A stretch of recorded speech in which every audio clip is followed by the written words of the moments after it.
İşte. Bak. Ayşinkam. Güzelim. Geçe kızım. Kim gelmişti?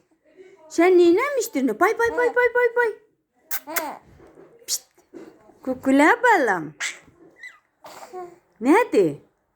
Aş ne istemiştin? Hocam. Ne istemiştin? Ah, nerede? Vay. Kimiydi bu? Kimdi bu? Asya hani, Asya hani? Bak, buradadır. Asya burada.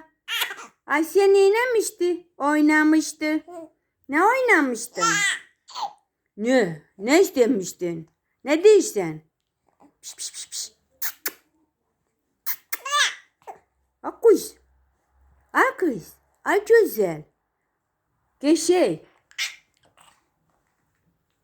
Pişt.